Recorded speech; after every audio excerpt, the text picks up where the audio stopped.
Halo, Assalamualaikum warahmatullahi wabarakatuh. Selamat datang di channel ini Cerita Mel. Saya kembali lagi akan membawakan kelanjutan cerita bersambung dari Kutukan Berdarah. Selamat mendengarkan. Oh ya, yang baru menemukan channel ini, salam kenal ya, dan kalau berkenan subscribe channel ini juga, terima kasih. Bab 2, Rencana Menyusul ke Bandung. Kira menghela napas bosan, sedangkan Kanu tampak sibuk dengan buku yang dibawanya. Sudah hampir 1 jam mereka berada di bangku penonton menunggu teman-temannya datang. Padahal, waktu yang dijanjikan sudah disepakati bersama, tetapi tetap saja mereka selalu molor. Bukan sekali atau 2 kali, namun setiap diadakan pertemuan. Kira mendesah lelah, menoleh, menatap lelaki berkacamata itu. Melihatnya dari jarak sedekat ini, Kira baru menyadari bahwa Kanu memiliki paras campuran. Kira merasa malu ketika Kanu menoleh dan menatapnya juga. Pandangan mereka bertubrukan, kemudian merasa sama-sama salah tingkah. Kanu menutup bukunya, meletakkan di kursi sebelahnya. Berbalik menghadap Kira. "Kenapa?" tanyanya. Beberapa kali Kira mengerjapkan mata.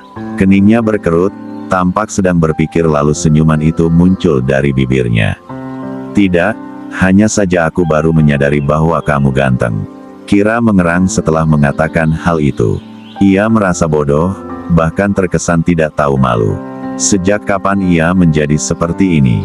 Bukannya ia terkenal dengan sifat pendiamnya sekaligus pemalu, tetapi hari ini ketika mereka hanya berdua, entah mengapa ia seberani ini. Mengatakan sesuatu yang tidak pernah ia katakan pada siapapun. Kanu tampak salah tingkah, wajahnya memerah. Kemudian senyuman malu-malu tersungging dari bibirnya. Beberapa kali dia menggigiti bibir bawahnya, seolah tengah memikirkan kata-kata yang ingin diucapkan.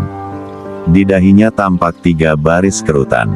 Dia menghela napas, lalu menatap lekat Kira. "Bagaimana kalau kita pacaran?" tanya Kanu begitu lancar dan lugas. Matanya tajam, ekspresinya tegas. Kira tersentak. Ia salah tingkah. Kepalanya beberapa kali menengok ke sana kemari memastikan di gedung teater itu tidak ada orang selain mereka berdua, setelahnya menatap ke arah Kanu. Mengerutkan kening. "Kenapa kita harus pacaran?" pancingnya, sebab ia tidak yakin ajakan itu serius atau hanya main-main saja. Kanu tersenyum, kali ini tampak lebih lebar dan tidak terkesan malu-malu. Bahkan, berani meraih tangan kanan Kira, menggenggamnya. "Karena kamu menyukaiku. Jadi, apa salahnya kalau kita pacaran?" Duk, seperti ada bogem mentah yang mendarat di pipi Kira. Ia mendengus. Buru-buru menarik tangannya, seraya menatap ke Anu tajam. "Tidak, dan jangan berharap." Suara tawa bergema di gedung teater tersebut diiringi suara langkah kaki dari ketiga orang yang tengah menuruni anak-anak tangga. Mereka bertiga. Tawa ketiganya mendadak berhenti tatkala melihat Kira dan Kanu. Ketiganya terlihat salah tingkah. "Di mana yang lain?" tanya Arkana memecah ketidaknyamanan itu. Clarissa dan Deolinda mengangguk bersamaan. "Dan gue bawain ini buat lo, Kaye," kata Clarissa sembari menyodorkan kotak pizza, lalu melirik ke Anu.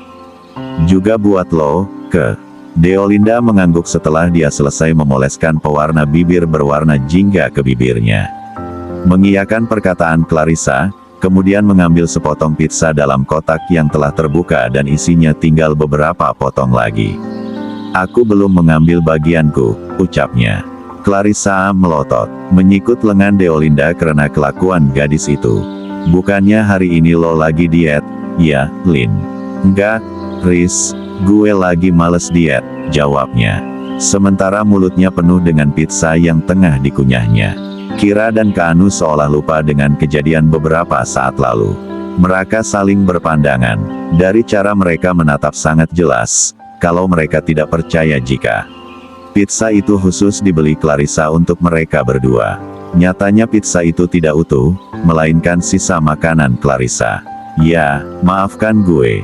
Gue bohong tentang pizza itu dan karena makanan itu pula gue harus terlambat datang ke sini," akui Clarissa. Mimiknya tampak bersalah. "Sedangkan gue baru beres nyalon. Dan kayaknya nggak bisa ikut kalian ke Bandung." Mereka saling berpandangan kecuali Deolinda. Gadis itu tengah menundukkan kepala, sembari memainkan ke-10 kukunya yang terpoles cat berwarna merah menyala. Jadi cuma kita berempat. Kali ini Arkana yang bertanya. Mungkin saja aku tidak bisa ikut juga.